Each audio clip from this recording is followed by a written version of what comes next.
এক হাদিসের ভিতরে আছে, যে ব্যক্তি কোনো মুসলমান ভাইয়ের প্রয়োজন মিটাইয়া দেয় সে এইরূপ সওয়াবের ভাগী হয় যেন সে সারা জীবন আল্লাহ তাআলার খেদমত অর্থাৎ ইবাদত করিয়াছে। সুবহানাল্লাহি ওয়া বিহামদিহি।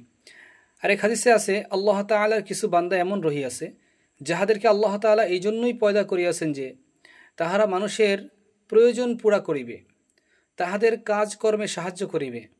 এইসব লোক কিয়ামতের কঠিন দিনে নিশ্চিন্ত থাকিবে, তাহাদের কোনো ভয় থাকিবে না।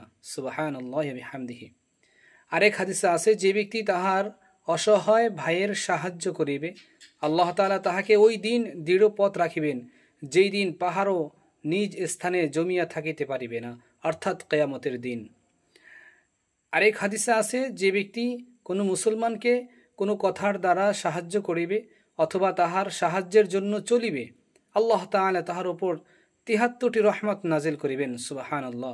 তার মধ্যে একটি দ্বারা তাহার দুনিয়া ও আখিরাতের সমাধান হইয়া যাইবে, আর ৭২টি আখিরাতের মর্যাদা বৃদ্ধির জন্য জমা থাকিবে। সুবহানাল্লাহি ওয়া বিহামদিহি। ভাই, এই কথাগুলো এই জন্য বললাম, হাদিসগুলো এই জন্য বলেছি যে আজকে আমাদের মুসলমান ভাইয়ের জরুরত পুরা করা আমাদের জন্য খুব জরুরি দরকার।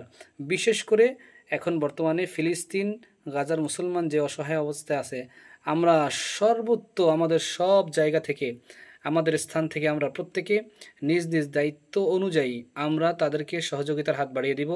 বিশেষ করে আপনারা জানেন আগামীকাল রোজ শনিবার আমাদের হযরত উলামায়ে কেরাম সকল মানুষকে ডাক দিয়েছেন সোহরাওয়ার্দী উদ্যানে জমায়েত হওয়ার জন্য। ওখানে উলামায়ে কেরাম দিক নির্দেশনা দিবেন আমরা আজকে ফিলিস্তিন ভাইদের জন্য কি সহযোগিতা করতে পারি, এই মুহূর্তে আমাদের কি করণীয়। আল্লাহ পাক আমাদের সকলকে ওই জায়গায় আসার এবং বসার তৌফিক দান করেন এবং আলোচনা শুনে তারপরে আল্লাহ তাআলা আমাদেরকে দ্বীনি খিদমত করার তৌফিক দান করেন এবং আমাদের সমস্ত এই মাজলুম মুসলমান ভাইদেরকে আল্লাহ তাআলা আসমান থেকে গায়েবী নুসরত দান করেন। আল্লাহ পাক তাদের সকলকে ক্ষমা করে দেন। আল্লাহ পাক তাদের সবাইকে জান্নাতি হিসাবে কবুল করে নেন। আসসালামু আলাইকুম ওয়া রাহমাতুল্লাহি ওয়া বারাকাতুহু।